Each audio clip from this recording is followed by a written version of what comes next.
Goodbye. Pick it up. Never. I'm terrible. All right, folks.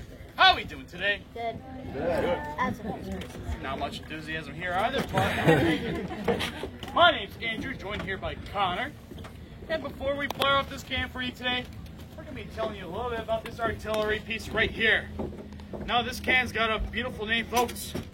Her name is the Model 1841 6-pound smoothbore field gun. Now, quick, who can repeat that back to me? Big ass gun. Close enough, I'll take it. Now, this cannon right here is a smoothbore cannon. And while the soldiers here didn't like calling this cannon by that big, long name, they simply call this thing their 6-pounder. Now, I can assure you, folks, the barrel alone weighs over 900 pounds. So what do you think about this cannon weighs 6 pounds? Exactly, the cannonball. This smoothbore cannon can fire a 6-pound cannonball to a maximum range of 1 mile. That's about out to the shores of Round Island out there.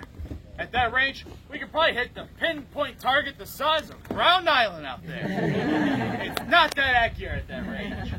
Its more accurate range is about half a mile out to that stone breakwall in the harbor.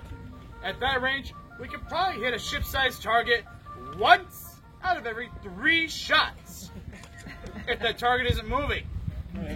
So again, not that accurate. And that's because it's a smoothbore cannon.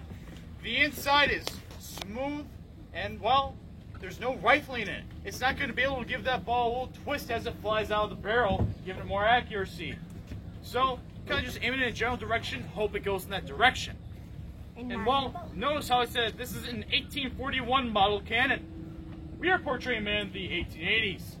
This cannon is a 40-year-old antique at that point. And, well, we also dress to portray infantrymen, not artillerymen. So it goes to show you how militarily significant Fort Mackinac is at the time. It isn't. However, that's all right, because we're not going to be firing any shots at anger, at least in the 1880s.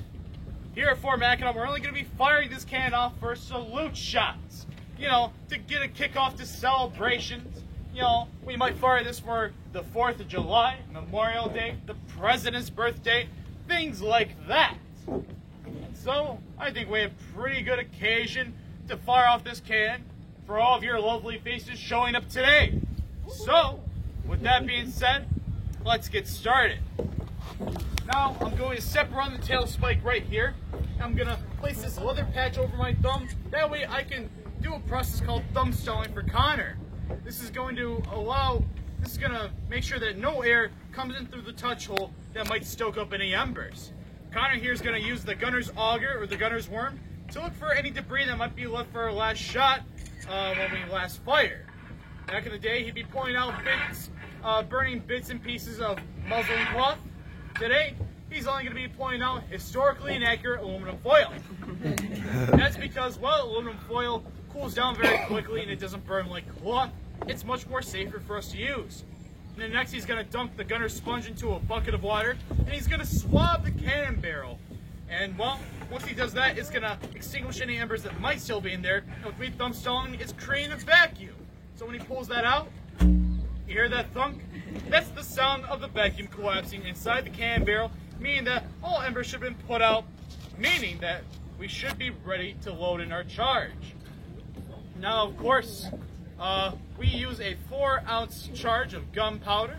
Back in the day, we've taken around 20 ounces to fire a full 6-pound cannonball out of this.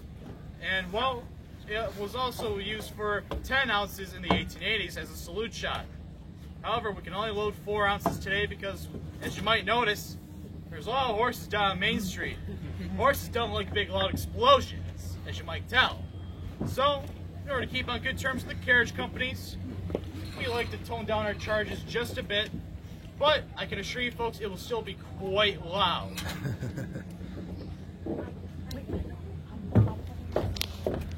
To the right! Alright, we are almost ready to fire this can.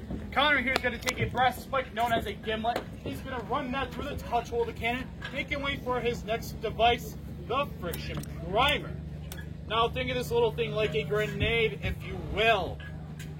This brass tube is filled with gunpowder, and at the tip is a substance called fulminated mercury. Once you pull this pin, it's very friction sensitive, so it's going to create sparks when you pull the pin, and those sparks are going to ignite that gunpowder. That gunpowder is going to shoot down the brass tube into the barrel of the can, setting off our charge for all of you folks here today.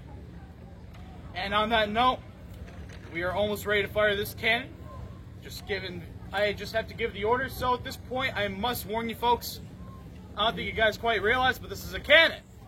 This is quite loud. So either cover your ears or get your cameras ready wherever your priorities may lay. And on that note, there are only 2 commands to fire this cannon. They are ready, fire! And there you have it, folks. A cannon is fired.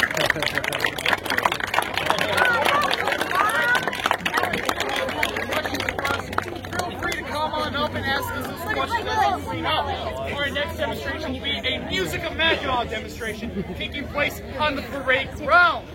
We hope to see you there, and if we don't, we'll enjoy the rest of your day here at historic Fort Mackinac.